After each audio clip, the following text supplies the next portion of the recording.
मैं आप सबको आज स्वतंत्रता दिवस की बहुत शुभकामनाएं देती हूँ। जैसे हमारे प्रधानमंत्री जी ने आज लाल किले से हम सब का बहुत ही प्रभावशाली मार्गदर्शन किया, तो निश्चय ही ऐसे कर्मयोगी जो हमें शीर्ष नेतृत्व के रूप में मिले हैं, हमारी पीढ़ी बहुत ही भाग्यशाली है।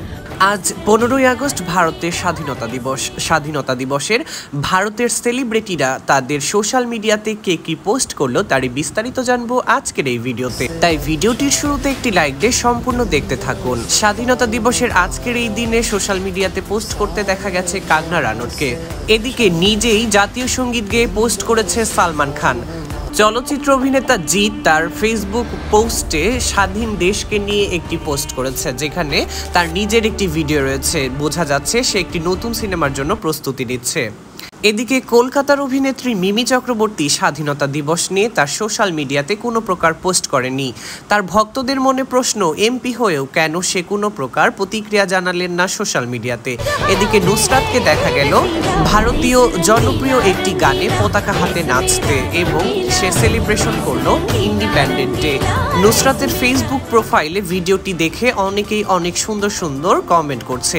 এদিকে মধুমিতা সরকার ইন্ডিপেন্ডেন্ট ডে বা স্বাধীনতা দিবস উপলক্ষে তার সোশ্যাল মিডিয়াতে কোনো প্রকার পোস্ট করেনি, যদিও এই অভিনেত্রীকে বিভিন্ন সময় সরব থাকতে দেখা গেছে। এদিকে সোশ্যাল মিডিয়াতে পোস্ট করেছে শুভশ্রী গাঙ্গুলি। শুভশ্রী গাঙ্গুলি স্বাধীনতা দিবস নিয়ে কিছু না লিখলেও তার সিনেমার প্রমোশন ঠিকই করেছে। এদিকে শাহরুখ খান তার ফেসবুকে তার ছেলেকে সাথে নিয়ে পতাকার নিচে দাঁড়িয়ে একটি ছবি পোস্ট করেছে এবং কাজল তার ফেসবুক স্টোরিতে হ্যাপি ইন্ডিপেন্ডেন্ট ডে লিখে সুন্দর একটি গানের সাথে স্টোরি শেয়ার করেছে।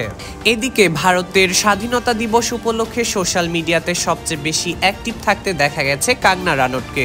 কঙ্গনা রানৌত সে তার ফেসবুকে অনেক মূল্যবান একটি বক্তব্যর পাশাপাশি আজকের দিনের সরকারের বিভিন্ন কার্যক্রম লাইভ শেয়ার করেছে। তো দর্শক বন্ধুরা, কেমন লাগলো আমাদের আজকের ভিডিও, পাশাপাশি আপনার মতামত কমেন্ট করে জানিয়ে পাশেই থাকুন। সবাইকে ধন্যবাদ ভিডিওটি দেখার জন্য।